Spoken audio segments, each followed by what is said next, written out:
just so y'all know, I'm going through a bachelor's of science in in in religion. I've been doing it since 2013. I should be done, but somehow even a Christian college find out how to get rid of classes and it no longer counts, and so it's all about the money. But yeah. So right, yeah, that's their clerk, right? Right now I'm going through the practical teaching of scripture, and the requirement that I have right now is to provide a presentation for my outlines that I've created. So what I chose to teach on today is on faith. Okay, and I'm a music video kind of guy. I tend to react more to arts, to music and stuff. So all the knowledge really hits harder whenever I can relate it to songs. So I'm gonna open up with a song by Mercy Me that goes well with the class that I'm giving on faith. Okay, so just listen to the words. I mean, I know sometimes we don't really listen to the words. We just like the beat and stuff like that, and we tend to skip out on the meaning of the song. But if you can try to focus on the lyrics, it'll help with the lesson. All right, so the words. The thing that got me the most was thinking about my life, all the things that happened. So the words that say, even if you don't, my hope is you alone. It is well with my soul. So if you break those words down, when you're talking about faith, things in your life happen. For instance, one of the crucial moments in my life was when I was in Afghanistan and I was pinned down behind a huge rock, while a machine gun was just pounding away at the rock, and I lay there and I said, God, you got me through other incidences in the last 6 months where I should have been blown up to bits. I should have been killed a few times. I'm gonna get up and I'm gonna run.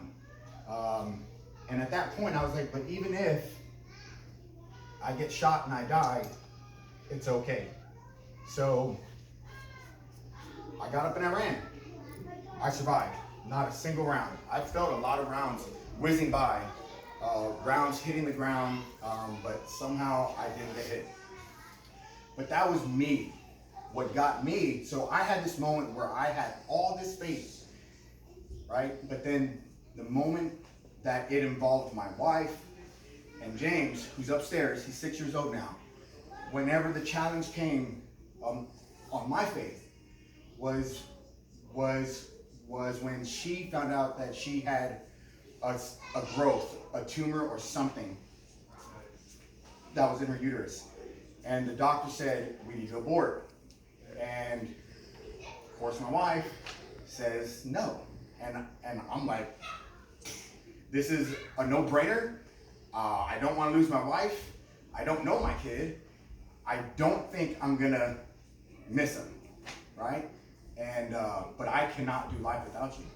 So we asked our pastor, because we want a confirmation, and I wanted to be told that it was okay for me to think this way. The whole time I didn't have that faith. She did. So I was challenged at that moment where I did not have that faith, because it involved something, and I guess more important to me than myself, which is her. And of course, James is here. Tumor's gone. Because she exercised that faith, God bless her. Right?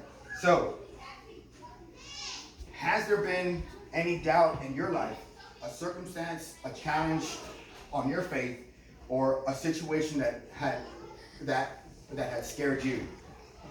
Have you asked God at any time in your life, why me?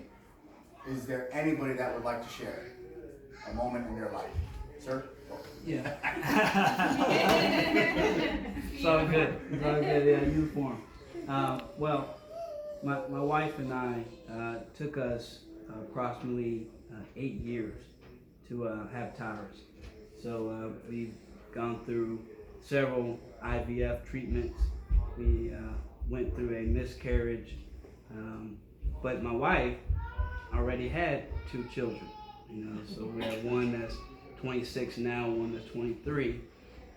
So as we were going through all this, I found myself asking, why?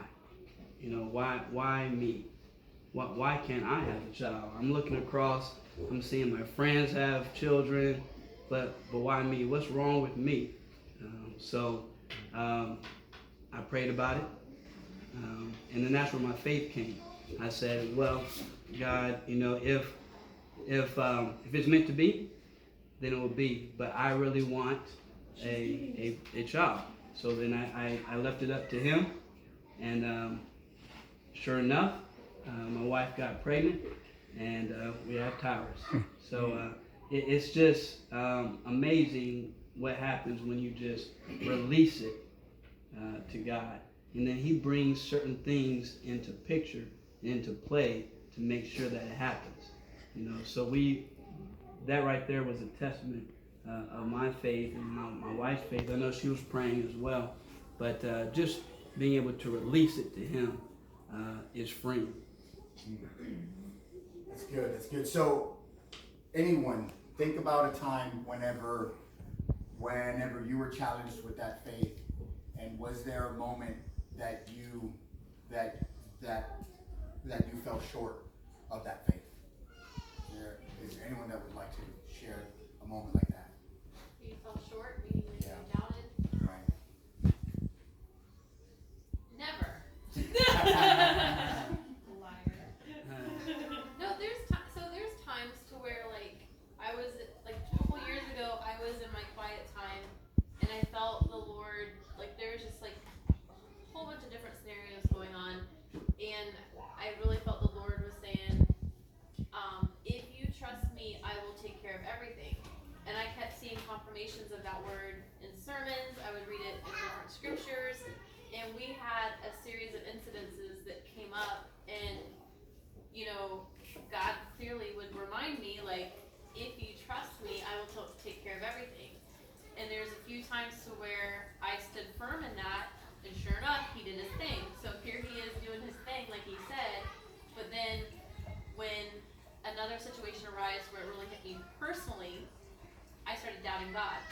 And even though God has proven His faithfulness, and He said, whatever you face this year, if you trust me, I'll take care of everything, I still doubted and go through my whole reasoning and why and the analytics and all of that.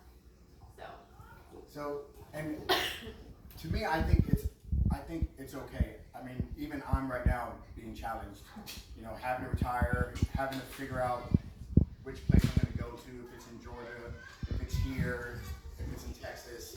And really I've been leaning a lot on myself trying to figure it out, as opposed to just applying for the jobs and then just washing my hands of it and saying, it's up to you, brother. Right? So even with all of these situations that Lisa and I have been through, I'm still doubting. So I think it's normal. Everybody goes through it. The thing is that this lesson is about faith, and of course it's about doubt. And so our scripture that we're going to cover is in Luke, in chapter 24. If y'all want to follow along, but it's about doubting Thomas, and this is whenever Luke